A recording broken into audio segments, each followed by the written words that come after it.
explicou que só estava indo pagar a faculdade da filha mais nova. Sua filha te pegou no pulo? No pulo. Você não contou pra ela que você ia sair? Eu não posso. Ela é enfermeira. Entendeu? E como você saiu de casa? Fugido. Entra aqui, pai. Não posso falar. Não, eu vou com você na Ana Rosa. Não, é aqui, é nessa rua mesmo. Eu vou com você. Não pode, não quero. Obrigado. Seu Renault, pelo amor de Deus, fique em casa. Pai de enfermeira, como assim? Fique em casa, seu Renault. Deixa que ela te ajuda. Olha, e sobre as filas nos bancos, a nossa produção entrou em contato com a Febraban, que disse que desde o dia 25 de março, as agências estão abrindo 1 hora mais cedo, exclusivamente para atender clientes que fazem parte do grupo de risco. A Febraban enfatiza que a principal recomendação é que as pessoas evitem ir às agências e que procurem usar o Internet Bank, os aplicativos, né? E que se o idoso não conseguir fazer isso sozinho, a Febraban recomenda que ele peça ajuda a alguém de confiança, como um parente ou um amigo. E olha, o médico infectologista Davi Wipp, que coordena a equipe para a contingência do coronavírus em São Paulo, voltou hoje ao trabalho. Ele estava na entrevista coletiva em que foi informado que as medidas de isolamento social foram prorrogadas por 15 dias aqui em São Paulo. Você viu na abertura do jornal hoje. Davi Wipp ficou afastado porque foi infectado pelo novo coronavírus. Hoje, ele disse que se sentiu muito mal e que não deseja isso para ninguém. Eu passei muito mal. E na segunda de manhã eu fui fazer o exame e a tomografia. O exame deu positivo, a tomografia normal.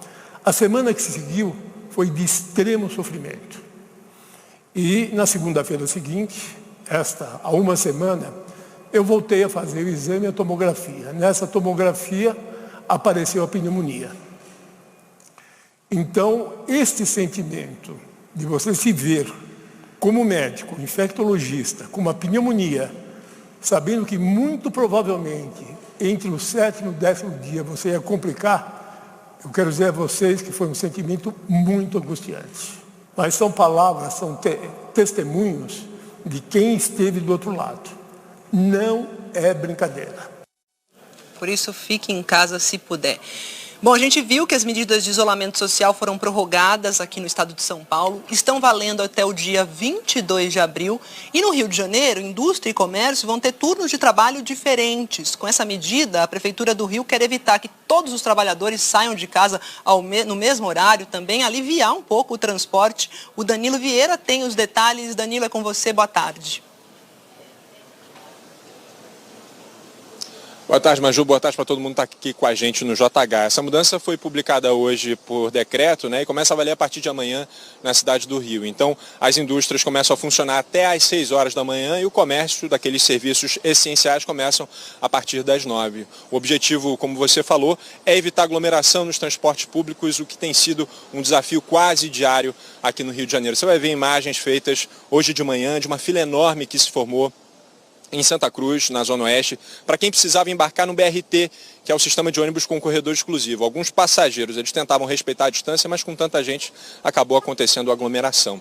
E um telespectador mandou também para a gente imagens feitas hoje de manhã em Nilópolis, na Baixada Fluminense. Você vai reparar que o comércio do centro de Nilópolis está fechado, mesmo assim tem muita gente na rua, inclusive fila perto das agências bancárias que estão abertas, o que é muito preocupante, né? A recomendação é justamente para evitar aglomeração e concentração de pessoas. Por isso também chamou muito a nossa atenção ontem a quantidade de pessoas que romperam o isolamento e saíram para passear e até praticar esportes ao ar livre. A gente viu o calçadão cheio na orla da Zona Sul e também na Barra da Tijuca e no Recreio dos Bandeirantes. Imagens parecidas com a que a gente veria num domingo normal de sol, mas a gente sabe que a gente está longe de viver um tempo normal. Lembrando que o decreto do governo do estado que proíbe o comércio, né, em serviços não essenciais e também a circulação de pessoas, esse decreto continua valendo, vai até semana que vem e pode ser prorrogado, Maju. Isso mesmo, Danilo. A gente não está falando de férias, né, Danilo? Estamos falando de isolamento social, essas medidas que são fundamentais para conter o avanço da doença. Pelo levantamento do G1, junto às secretarias de saúde, agora de manhã passou de 500 o número de mortos vítimas do coronavírus no Brasil. Apenas os estados do Acre e do Tocantins ainda não registraram morte por Covid-19.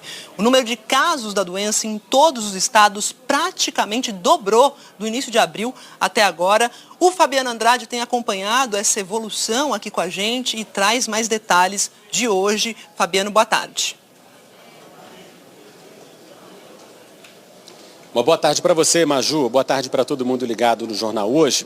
Olha, segundo o levantamento das secretarias estaduais de saúde, um levantamento que é atualizado o tempo todo pelo G1, aqui no Brasil já são 11.516 casos de Covid-19, com 506 mortes. Segundo os dados do Ministério da Saúde, disponíveis até ontem, o Brasil tinha 11.130 casos, com 486 mortes.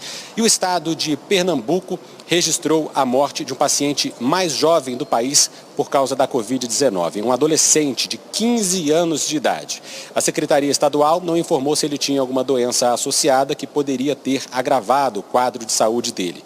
Até então, o mais jovem do país a morrer por Covid-19 era um rapaz de 23 anos, morador do Rio Grande do Norte. Até agora, como você disse, Maju, os únicos estados do país que ainda não registraram morte por Covid-19 são o Acre e o Tocantins. O estado de São Paulo tem 4.620 casos confirmados, com 275 mortes até agora. E esse número tem subido bastante em todo o país, como você disse, Maju. Fabiano, muito obrigada.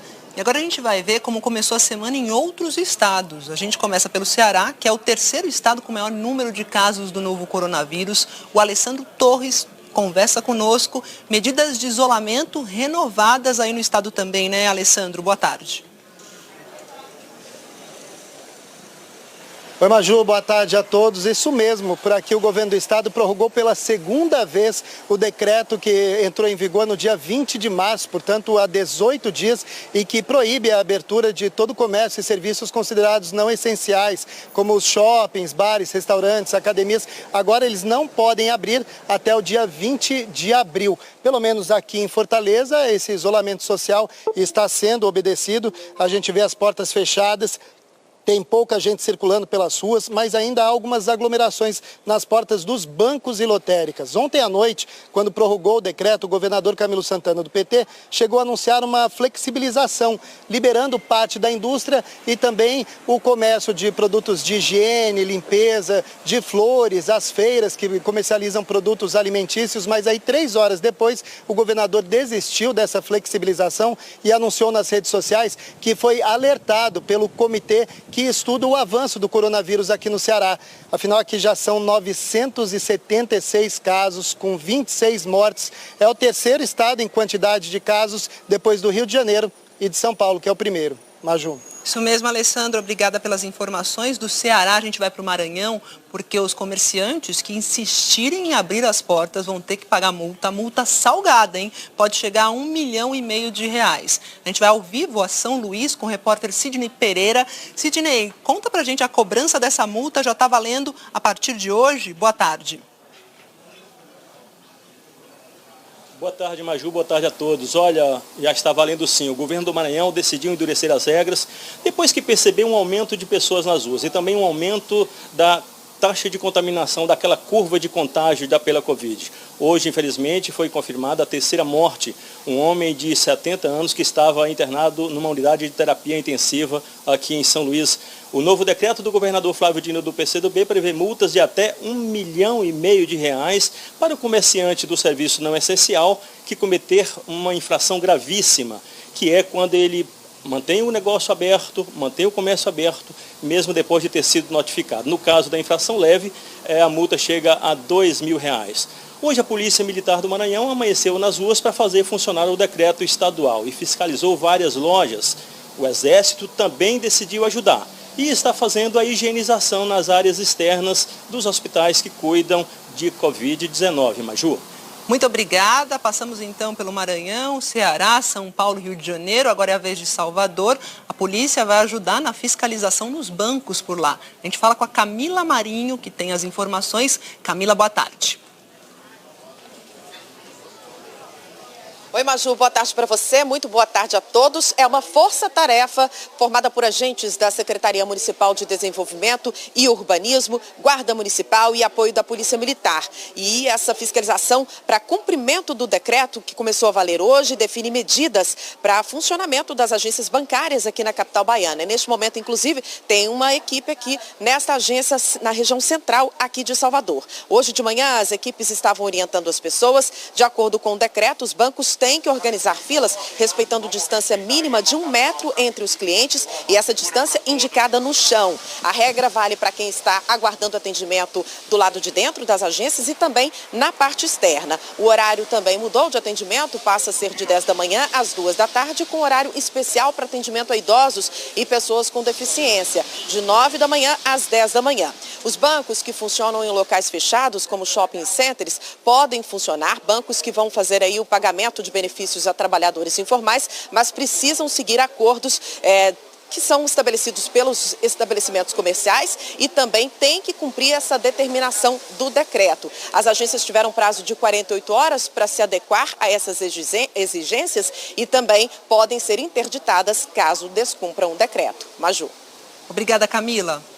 Olha só, Fernando de Noronha, né? Lugar turístico maravilhoso. Lá já são 7 casos confirmados de coronavírus e sem a renda do turismo, os moradores vão se adaptando aí como podem. Um paraíso deserto. As regras de distanciamento social afastam as pessoas das praias em Fernando de Noronha. E os animais fazem a festa. Peixes, tartaruga, golfinhos, muitos golfinhos. Agora, num espaço só deles. O turismo na ilha está proibido desde 21 de março. Um decreto do governo de Pernambuco proíbe a entrada de qualquer pessoa no arquipélago que não seja profissional de serviços essenciais, como médicos ou enfermeiros, por exemplo. A medida vale por pelo menos 15 dias. E no fim de semana, chegaram os últimos voos com moradores. Fernando de Noronha fica a 550 quilômetros do Recife. Recebia de 4 a 6 voos por dia. Agora será apenas um aos sábados. Pelo plano de manejo, apenas 340 pessoas podiam entrar na ilha diariamente. A gente está aqui com o Guilherme Rocha, que é o administrador de Fernando de Noronha. Ele está lá na ilha, Guilherme. Eu queria que você falasse para a gente quantas pessoas deixaram Fernando de Noronha. Nós retiramos 2.600 turistas e até o momento cerca de 600 moradores saíram aqui da ilha. A gente estima que tenhamos hoje na ilha uma população de 3.500 pessoas. 7 casos do novo coronavírus já foram confirmados na ilha. Um hospital de campanha foi montado numa escola pública. O espaço tem capacidade para atender até 12 pacientes com sintomas mais graves. Nenhum doente precisou vir para cá ainda. A maioria dos moradores em Noronha vive do turismo. Sem visitantes, está difícil garantir a alimentação. Enquanto isso, a solidariedade é a solução. Na semana passada, um empresário doou e distribuiu 250 cestas básicas. A gente fez o refinamento das informações, mapeando aquelas famílias que são numerosas, com crianças, com idosos. No mercadinho foi montada uma mesa solidária. Nas prateleiras, alimentos não perecíveis e produtos de limpeza. É só deixar aqui para quem precisar. Algumas pessoas já vieram, acharam interessante a ideia e já está dando certo. E os pescadores continuam indo trabalhar no mar. Mas com o movimento de turistas zerado, o peixe está sendo distribuído de graça para outros moradores. É isso. Olha, em Mato Grosso, o governo do estado começou a distribuir máscaras de pano para a população. Aí a gente lembra aqui, mando aquele mantra aqui que a gente tem que lembrar que as máscaras oferecem uma proteção extra, mas elas não substituem aqueles cuidados com higiene das mãos, nem o isolamento social. Pelas ruas de Cuiabá, distribuição de máscaras de pano. O Serafim, que pega ônibus todo dia para trabalhar, ficou com 2. Eu trabalho no ramo de mercado, né? Então a gente tem que estar na linha de frente, assim como os bombeiros, vocês, tem que abastecer o mercado, né? A ação do governo do estado pretende distribuir 30.000 máscaras esta semana. Com o objetivo de conscientizar, né, a toda a sociedade mato-grossense da importância de utilizar máscara quando sair à rua, quando for ao trabalho, ao mercado, à farmácia ou qualquer outro lugar. A partir da próxima semana, começa a valer um decreto que determina o uso de máscaras de pano pelas ruas em Mato Grosso. O principal objetivo é evitar que pessoas contaminadas e que não apresentam sintomas transmitam o vírus para as outras. Os especialistas aprovaram, mas orientam como isso deve ser feito. Para eu cuidar da minha comunidade, eu vou colocar a máscara para que em qualquer lugar que eu vá, mesmo que seja dentro do meu carro, eu não deixe contaminado com chance de outra pessoa sentar, um manobrista, pegar no carro e se contaminar também. Como que a gente faz para colocar essa máscara sem contaminar? Eu vou pegar no elástico dela, vou colocar de maneira anatômica e vou deixar ela presa na minha orelha. Essa é a maneira correta. Se precisar de algum ajuste, eu vou ajustar por dentro da máscara, sem encostar na parte de fora. Para retirar, a mesma coisa. Eu vou pegar na parte de fora dela, coloco ela do avesso, coloco dentro do saquinho e deixo o elástico de fora. Quando eu for colocar, eu tiro e coloco na água com hipoclorito. O uso da máscara não dispensa a higienização das mãos com água e sabão ou álcool gel, que são as principais formas de matar o vírus. A máscara de tecido, ela tem uma vida média de 2 a 3 horas. A partir desse momento, as minhas gotículas já umedeceram a máscara, então ela não vai ter mais assim, não vai atingir mais o objetivo. Então você tem que trocar, você anda com seu saquinho plástico, você coloca ela e coloca uma nova. Olha só, vamos reforçar aqui, o mais importante é manter as regras de isolamento social, tá? Ficar em casa o máximo possível, cuidar muito da higiene, lavar bem as mãos várias vezes ao dia. Se você mora numa comunidade, não tem água, não tem sabão disponíveis a todo momento, lave naqueles momentos essenciais, antes de comer, depois de ir ao banheiro, tá? Usar álcool gel também quando não tiver como lavar as mãos, se possível for, obviamente. E as máscaras são mais uma aliada, devem ser usadas quando for fundamental sair de casa. Vamos para o noticiário internacional. Nos Estados Unidos, onde o número de mortes se aproxima de 10 mil, as autoridades estão alarmadas e prevendo dias piores pela frente. Quem tem as atualizações é o Tiago Eltz, lá em Nova York. Tiago, boa tarde. O governador de Nova York divulgou novos números que são muito preocupantes. Eu queria que você relatasse para a gente. Oi, Maju, boa tarde a todos aí no Brasil. O governador de Nova York acabou de terminar essa coletiva onde estava trazendo novos números. Nova York passa de 4.600 mortes, os números são muito ruins, mas tem notícia boa. Ele acabou de dizer que nos últimos 2 dias o número de pessoas que precisaram ser internadas em hospitais e o número de pessoas que precisaram ir para UTIs diminuiu. Então, é possível que Nova York tenha chegado ao topo, que esteja aí num platô do número de casos. O governador disse que não dá para baixar a guarda de maneira nenhuma, porque se a gente permanecer nesse platô, como os números estão muito altos e o sistema de saúde está no limite, o estrago vai ser grande, mas já é um indicativo de que o isolamento social está funcionando, mas o governador Andrew Cuomo não está feliz. Ele disse que no final de semana pessoas descumpriram as regras de isolamento, então ele aumentou a multa, que era de $500 e agora vai ser de $1.000 para quem descumprir as regras de isolamento social. O governador disse que as pessoas não têm agora o direito de serem irresponsáveis e contaminar a si mesmo e contaminar outras pessoas também. Olha só, a gente teve aqui na cidade de Nova York o primeiro caso confirmado de um animal com coronavírus nos Estados Unidos. É um tigre do zoológico do Bronx. Esse tigre, que é uma tigre fêmea, e outros 6 tigres e leões estão doentes, com tosse, com problemas respiratórios, com dificuldade para se alimentar. Então, o zoológico testou um animal, mas considera que todos os 7 estão doentes. E o Centro de Controle de Doenças aqui dos Estados Unidos já avisou que não há indícios de que animais de estimação, de casa, transmitam coronavírus para humanos, mas que se você está com a Covid-19, você deve manter distância dos seus bichinhos de estimação, pedir para alguém cuidar deles para vocês. Nova York é o epicentro da epidemia nos Estados Unidos, mas nos últimos dias outros estados passaram a ver o número de mortos subir rapidamente, como a gente vai ver agora na reportagem. No domingo de Ramos, os americanos foram alertados para se prepararem para a semana mais difícil e triste na vida de muitos. O porta-voz da Secretaria de Saúde dos Estados Unidos comparou o que está por vir com episódios da história que traumatizaram o país. Será o nosso momento Pearl Harbor ou 11 de setembro, disse. Horas depois, o presidente Donald Trump expressou esperança com uma queda no número de infectados e mortos em Nova York, epicentro da pandemia no país, e também na Itália e Espanha. We see Trump disse que há uma luz no fim do túnel, se a população fizer sua parte. O presidente pediu que todos fiquem em casa e pratiquem o distanciamento social. É a arma mais poderosa nessa guerra, insistiu Trump. Nos Estados Unidos, cerca de 96% da população tem ordem para ficar em casa. Dos 50 estados, apenas 9 não emitiram essa ordem. São estados no centro do país, menos populosos, com menos casos. Mas o principal cientista da Força Tarefa da Casa Branca, Anthony Fauci, defende que todos os estados obriguem as pessoas a ficar em casa. A Casa Branca diz que o distanciamento social pode salvar 1 milhão ou mais de vidas. Além de Nova York e Nova Jersey, as autoridades estão de olho agora em casos crescentes em outros estados, incluindo Illinois, Flórida e Texas. Vamos para a Ásia, porque no Japão o primeiro-ministro Shinzo Abe declarou estado de emergência.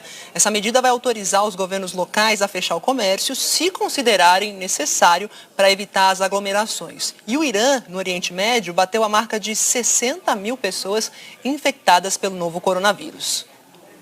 O anúncio do ministro da Saúde em rede nacional de TV não trazia boas notícias. O Irã ultrapassou os 60 mil casos confirmados da Covid-19, maior número de longe no Oriente Médio.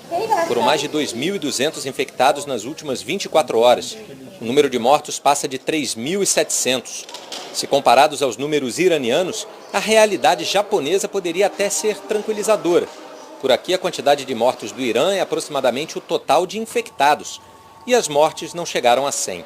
Só que o aumento recente e rápido dos focos da infecção em áreas muito populosas levou o governo a tomar uma decisão que vinha sendo pedida há dias, mas sempre adiada: declarar o estado de emergência. Tóquio teve 343 novos casos só entre sábado e hoje. E a possibilidade de falta de leitos e impactos econômicos ainda maiores na capital acabaram sendo decisivos para convencer o primeiro-ministro Shinzo Abe. A princípio, o estado de emergência vai durar um mês e está restrito a 7 das 47 províncias do país, mas atinge as mais populosas. Quase 60 milhões de pessoas, praticamente metade da população, será afetada. Com ele, a partir dessa terça-feira, os governos locais ganham mais poder também. Não vão apenas sugerir ou recomendar. Podem mandar fechar o comércio, bares, restaurantes, cinemas, teatros, estender o fechamento das escolas, suspender, adiar ou cancelar eventos culturais, musicais ou esportivos que representem aglomerações e riscos. Pela lei aprovada, o governo poderá tomar todas essas medidas, mas há uma diferença em relação ao que está acontecendo em outros países. Aqui a polícia não vai ter autorização para multar ou prender quem insistir em transitar pelas ruas. É que a Abe estuda um modelo japonês de isolamento, que, segundo o premier, vai tentar proteger a economia. Farmácias, mercados, bancos, transporte público seguem funcionando. E um pacote de investimentos de quase $1 trilhão foi aprovado. Vai de auxílio a famílias com perdas financeiras a incentivos à indústria por meio de isenções fiscais. O Japão fecha o cerco e a Coreia do Sul começa a colher bons resultados de uma política mais rígida adotada há mais tempo. Pela primeira vez desde fevereiro, foram registrados menos de 50 casos no país. Foram 47. O total passa dos 10 mil. Mesmo assim, o governo sul-coreano pede que a vigilância se mantenha redobrada. Pequenos surtos em igrejas, casas de repouso e hospitais poderiam representar um novo aumento repentino na circulação do vírus. Olha, os países da América Latina anunciaram novas medidas para enfrentar a pandemia do novo coronavírus. A Argentina congelou até dezembro o pagamento de títulos da dívida pública a credores nacionais. Com o decreto, o governo argentino espera economizar $10 bilhões até o fim do ano. No Paraguai, o Ministério Público investiga a senadora Maria Barraque. Ela é suspeita de desrespeitar a quarentena, enquanto esperava o resultado de um exame de coronavírus. Segundo os investigadores, a senadora viajou para o Peru, onde participou de um encontro evangélico. Quando voltou ao Paraguai, apresentou os sintomas da Covid-19. No dia 31 de março, os médicos orientaram que Maria Barraque ficasse em casa, mas ela foi até o Senado paraguaio e participou de uma sessão no dia seguinte, 1º de abril. À noite, recebeu o resultado positivo para coronavírus. Por causa disso, o presidente do Congresso paraguaio suspendeu totalmente o funcionamento do parlamento do país até o dia 12 de abril. alguns parlamentares querem que as sessões sejam virtuais. No México, o presidente Andrés Manuel López Obrador decidiu baixar os salários e cortar bônus de funcionários do alto escalão do governo. No mesmo pronunciamento, López Obrador prometeu não aumentar os valores de combustíveis e impostos e anunciou um plano de reativação econômica para criar 2 milhões de empregos em 9 meses.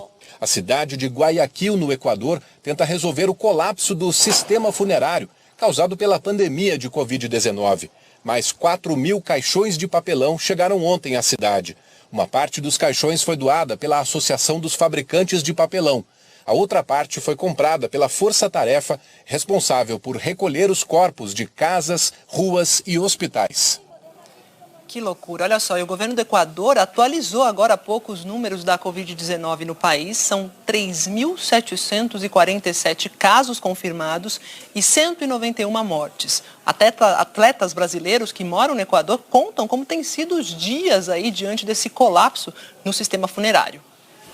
Essas imagens têm rodado o mundo. Corpos deixados nas ruas de Guayaquil. O serviço funerário da maior cidade do Equador segue em colapso.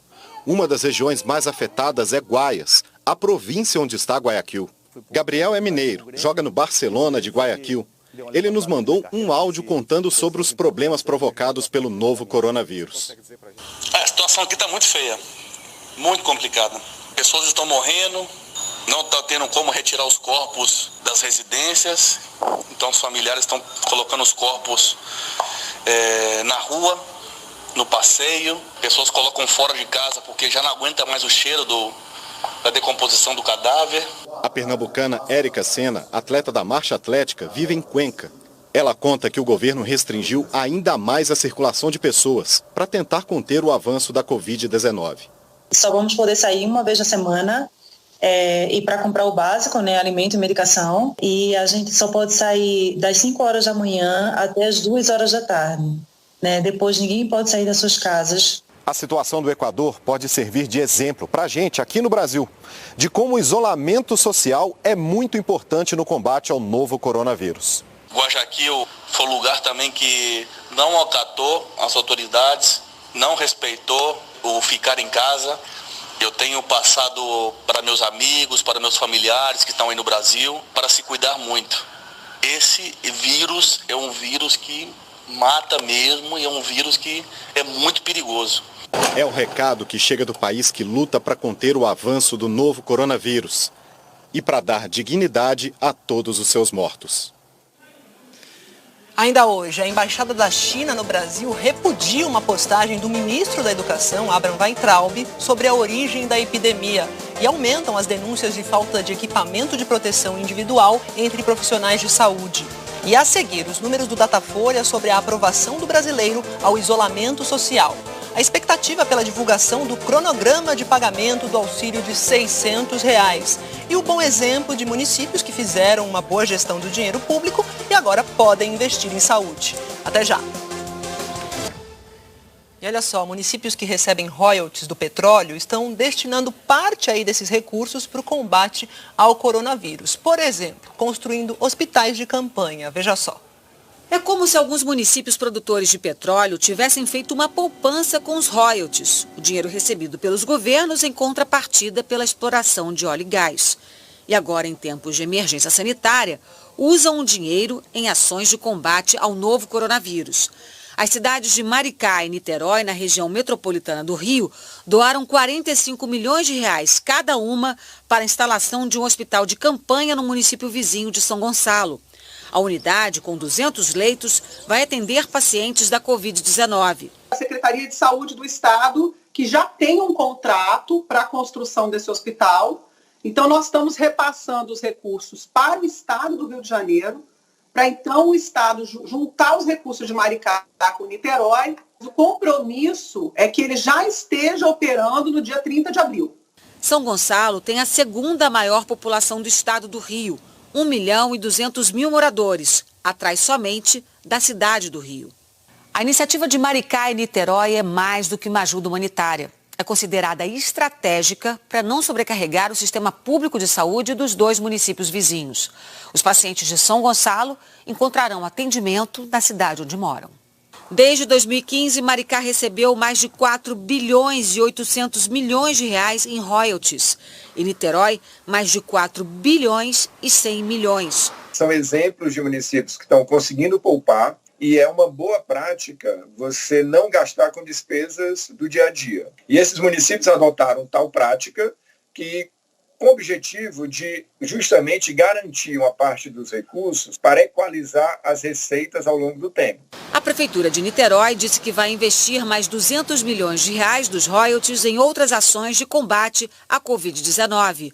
Um outro hospital com 120 leitos que só vai atender infectados pelo novo coronavírus começa a funcionar amanhã no município. Outro exemplo vem do litoral norte de São Paulo. Ilhabela está usando 25 milhões de reais dos royalties que recebeu no ano passado para também minimizar o impacto da crise pelo novo coronavírus. A Prefeitura vai pagar R$ 1.045, um salário mínimo, para famílias, funcionários e autônomos que estão sem receber. Eles também passam a contar com auxílio aluguel emergencial de R$ 960. Vai ajudar muito para passar essa crise aí, passar essa fase, para a gente voltar à rotina normal. Por falar em ajuda, a gente fala agora daquele auxílio emergencial de R$ 600 que muita gente está esperando, está ansiosa para receber. Lembrando que essa ajuda é para informais, autônomos e microempreendedores individuais. A expectativa é que a Caixa Econômica Federal divulgue ainda hoje esse cronograma de pagamento. A Flávia Alvarenga tem as informações diretamente de Brasília. Flávia, bem-vinda, boa tarde.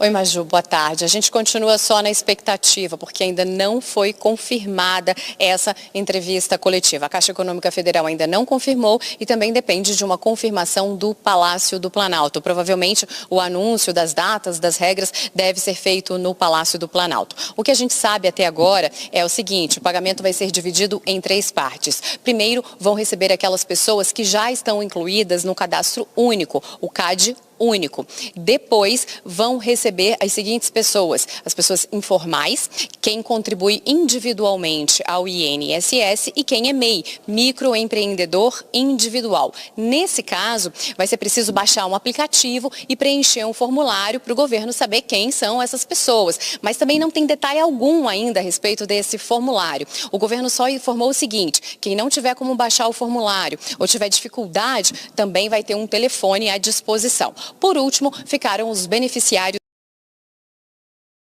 Mesmo, a sessão estava marcada para as 3 horas da tarde, cedinho já transferiram a sessão para as 10 horas da manhã de amanhã. E vamos lá, essa votação é daquele plano Mansueto, que ajuda os estados e os municípios. E o relator desse projeto é o deputado Pedro Paulo, do Democratas do Rio de Janeiro. Ontem ele já conversou com a equipe econômica do governo e vai conversar hoje à tarde também. Isso para discutir alterações a esse projeto que atendam também estados e municípios em relação a todas as ações de combate à pandemia. Hoje cedo, o ministro da Economia, Paulo Guedes, conversou com a jornalista Ana Flor da Globo News e disse que ele está articulando, sim, aumentar o limite de endividamento dos estados para atender todas as ações